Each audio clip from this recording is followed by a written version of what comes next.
वैसे तो वेबसाइट्स का काम यूजर्स को किसी विषय की जानकारी उपलब्ध कराना होता है, पर अक्सर यूजर्स को कुछ जानकारी देने के लिए हमें यूजर्स से कुछ जानकारी लेनी भी पड़ती है।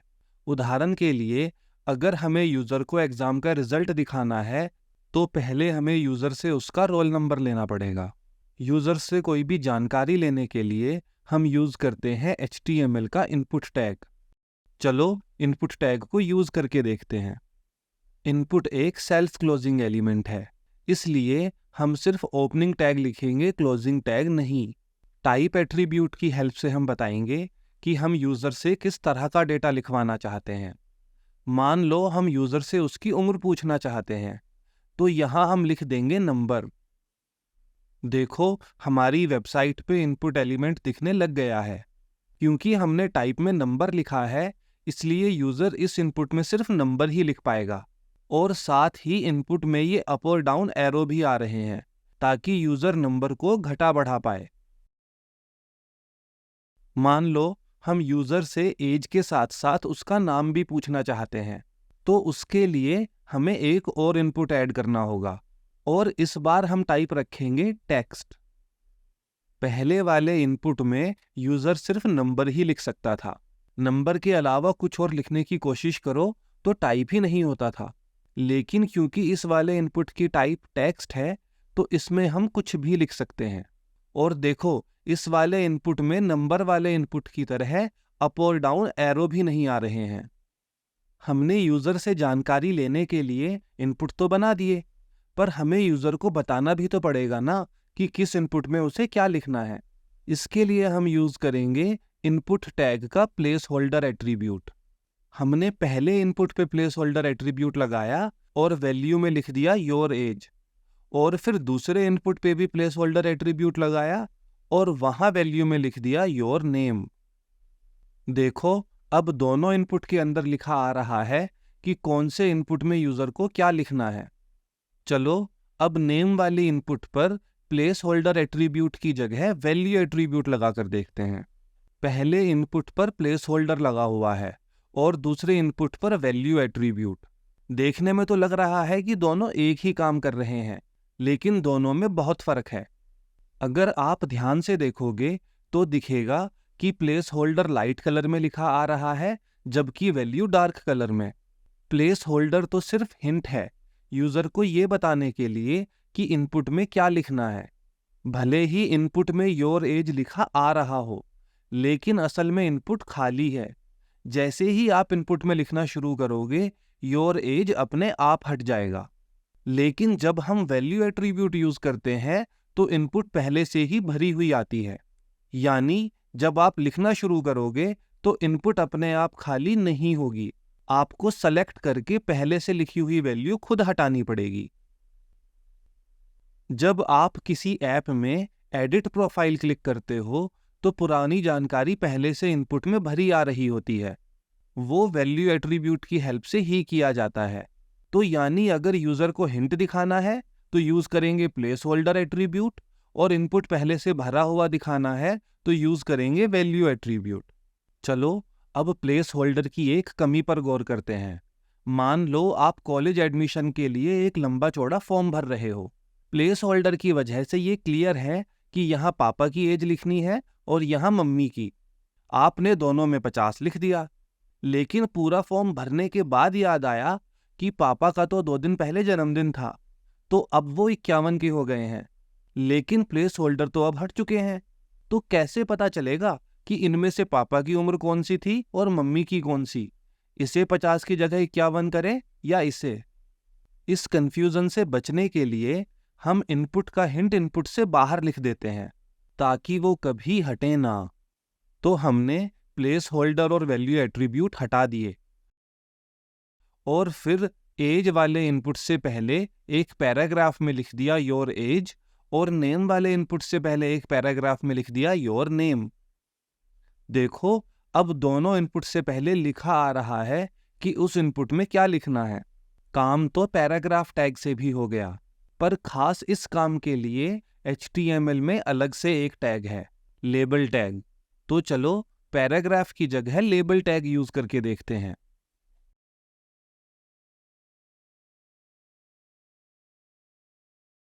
इससे तो बस इतना सा फर्क पड़ा है कि इनपुट अलग अलग लाइन में ना आके एक ही लाइन में आ गए हैं, और वो भी इसलिए क्योंकि पैराग्राफ एक ब्लॉक एलिमेंट है और लेबल एक इनलाइन एलिमेंट। इनपुट एक लाइन में दिखाने हैं या अलग अलग लाइन में, वो तो हम CSS से भी कंट्रोल कर लेते। तो फिर पैराग्राफ की जगह ये लेबल टैग यूज करने का फायदा क्या है? चलो समझते हैं। लेबल टैग में 4 एट्रीब्यूट होता है, जिसकी हेल्प से आप लेबल को उसकी इनपुट से कनेक्ट कर सकते हो। चलो करके देखते हैं। सबसे पहले तो हमने दोनों इनपुट को आईडी दे दी,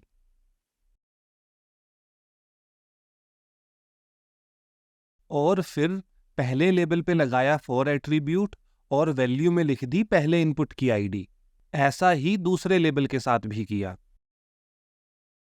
अब ये लेबल इस इनपुट से कनेक्ट हो गया है और ये लेबल इस इनपुट से। इस कनेक्शन का पहला फायदा तो ये है कि जब भी यूजर लेबल पे क्लिक करेगा तो कर्सर अपने आप कनेक्टेड इनपुट पे चला जाएगा। देखो, मैंने क्लिक किया इस लेबल पे और कर्सर पहुंच गया इस इनपुट में।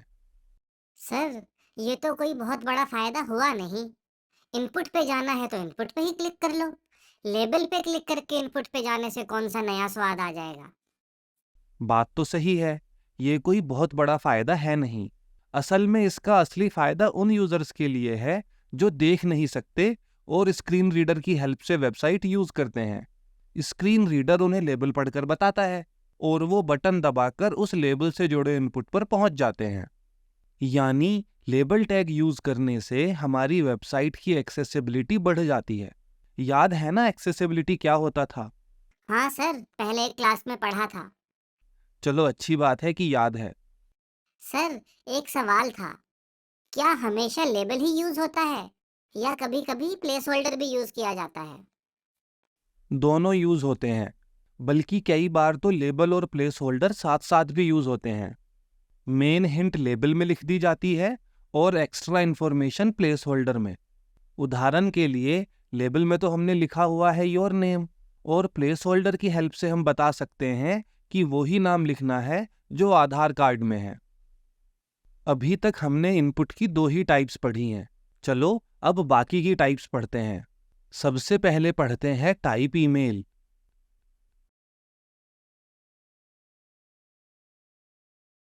सर, दिखने में तो ईमेल इनपुट बिल्कुल टेक्स्ट इनपुट जैसा लग रहा है।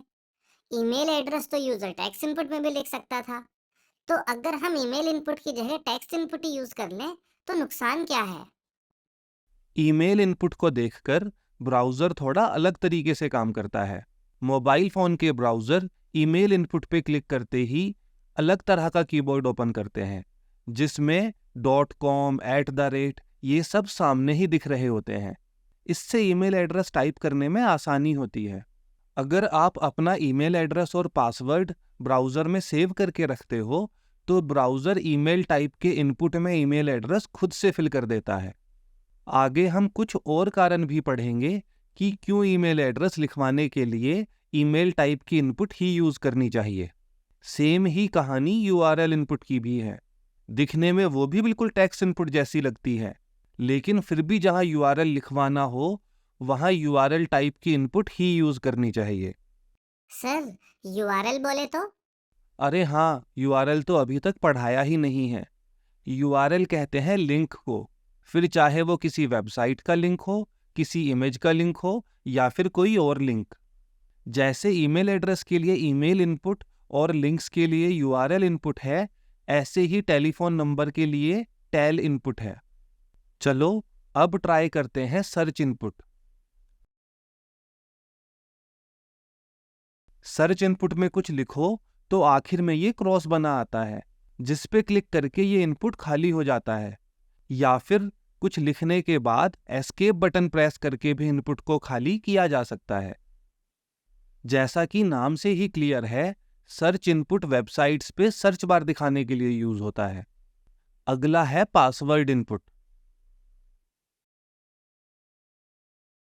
पासवर्ड इनपुट में जो भी टाइप करो उसकी जगह ये छोटी छोटी बिंदु आती हैं।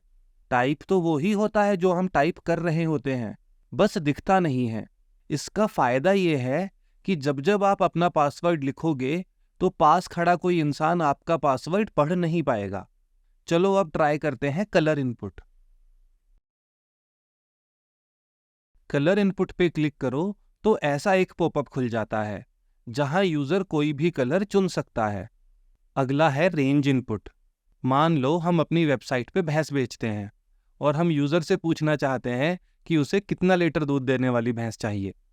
इस तरह की इंफॉर्मेशन मांगने के लिए रेंज इनपुट यूज की जा सकती है। इनपुट की टाइप में हम लिख देंगे रेंज और साथ ही मिन और मैक्स एट्रीब्यूट भी लगा देंगे। मान लो हमारे पास 5 लीटर से 250 लीटर तक दूध देने वाली भैंस है, तो मिन में हम लिख देंगे 5 और मैक्स में 250। ऐसा करने से वेबसाइट पे ये स्लाइडर दिखने लगेगा जिसे आगे पीछे करके यूजर चुन सकता है कि उसे कितने लीटर दूध देने वाली भैंस चाहिए। बिल्कुल शुरू में स्लाइड करो तो वैल्यू हो जाएगी 5 और बिल्कुल आखिरी में स्लाइड करेंगे तो वैल्यू हो जाएगी 250। सर 250 लीटर दूध कौन सी भैंस देगी? क्यों नहीं दे सकती? एप्पल कंपनी की 15 प्रो मैक्स भैंस है। रेंज इनपुट समझ आ गया ना? चलो अब ट्राई करते हैं फाइल इनपुट।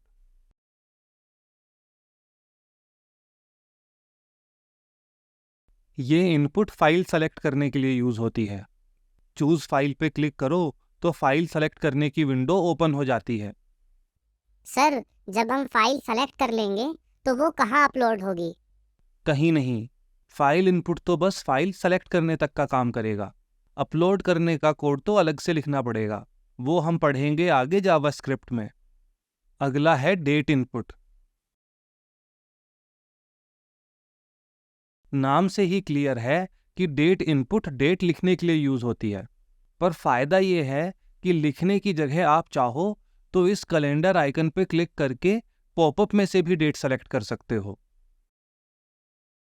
सेम ऐसे ही टाइम इनपुट काम करता है। इस घड़ी पे क्लिक करो और पॉपअप में से टाइम सेलेक्ट कर लो। डेट सेलेक्ट करनी है तो डेट इनपुट और टाइम सेलेक्ट करना है तो टाइम इनपुट। पर अगर दोनों एक साथ सेलेक्ट करने हैं तो डेट टाइम लोकल इनपुट।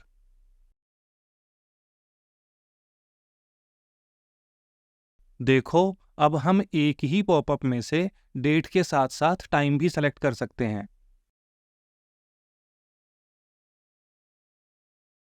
अगला इनपुट है चेकबॉक्स।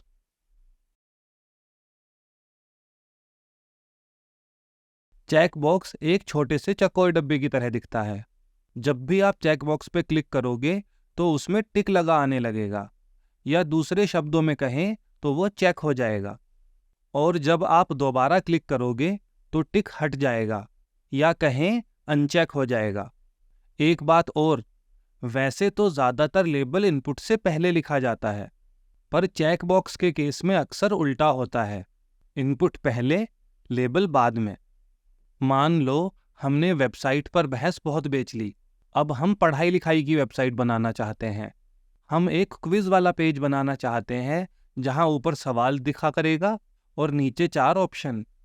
तो हम लिखेंगे एक पी टैग, 4 चेकबॉक्स टाइप के इनपुट, 4 लेबल टैग और एक बटन टैग। पर प्रॉब्लम यह है कि ऐसे तो यूज़र एक से ज़्यादा ऑप्शन भी सेलेक्ट कर पाएगा। हम चाहते हैं कि यूज़र एक बार में एक ही ऑप्शन चुन पाए। इसके लिए हमें चेकबॉक्स इनपुट की जगह रेडियो इनपुट यूज़ करना होगा।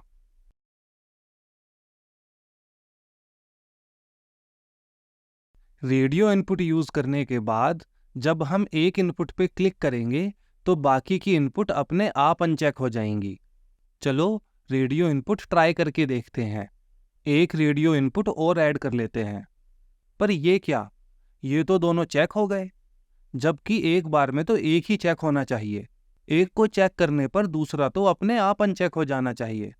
ऐसा इसलिए हो रहा है क्योंकि अभी दोनों रेडियो इनपुट अकेले अकेले काम कर रहे हैं। हमें इन्हें आपस में कनेक्ट करना होगा। उसके लिए हमें दोनों इनपुट पर नेम एट्रीब्यूट लगाना होगा और फिर दोनों में सेम वैल्यू देनी होगी। ध्यान रहे कि नेम आप कुछ भी रखो, पर दोनों का नेम सेम होना चाहिए। देखो अब एक रेडियो इनपुट को चेक करने पर दूसरा रेडियो इनपुट अपने आप अनचेक हो जा रहा है। अभी हमें 1-2 टाइप की इनपुट और पढ़नी है, पर वो पढ़ेंगे कोर्स में आगे। अभी इनपुट से मिलते जुलते दो टैग्स और पढ़ते हैं, टेक्स्ट एरिया टैग और सेलेक्ट टैग। इनपुट तो सेल्फ क्लोजिंग टैग था, पर text area self closing tag नहीं है, इसलिए हमें यहाँ पे क्लोजिंग टैग भी लिखना पड़ेगा। टेक्स्ट एरिया लगभग टेक्स्ट टाइप के इनपुट की तरह ही है। फर्क बस इतना है कि टेक्स्ट इनपुट सिर्फ एक लाइन का होता है, जबकि टेक्स्ट एरिया छोटा बड़ा किया जा सकता है। यानी कि अगर यूज़र से छोटी मोटी इन्फॉर्मेशन लिखवानी है, जैसे कि यूज़र का नाम या उसके शहर का नाम, तो टेक्स्ट इनपुट यूज़ की जाएगी, और अगर ज़्यादा इन्फॉर्मेशन लिखवानी है, जैसे कि यूज़र का बायो, तो टेक्स्ट एरिया यूज़ किया जाएगा। और हाँ, एक बात और, टेक्स्ट एरिया पे प्लेस होल्डर एट्रीब्यूट तो काम करता है, लेकिन वैल्यू एट्रीब्यूट काम नहीं करता। तो अगर हमें टेक्स्ट एरिया में पहले से कुछ लिखा दिखाना हो तो क्या करेंगे? जो लिखा दिखाना है वो टेक्स्ट एरिया के ओपनिंग और क्लोजिंग टैग के बीच में लिखना होगा। देखो, अब टेक्स्ट एरिया पहले से भरा हुआ आ रहा है।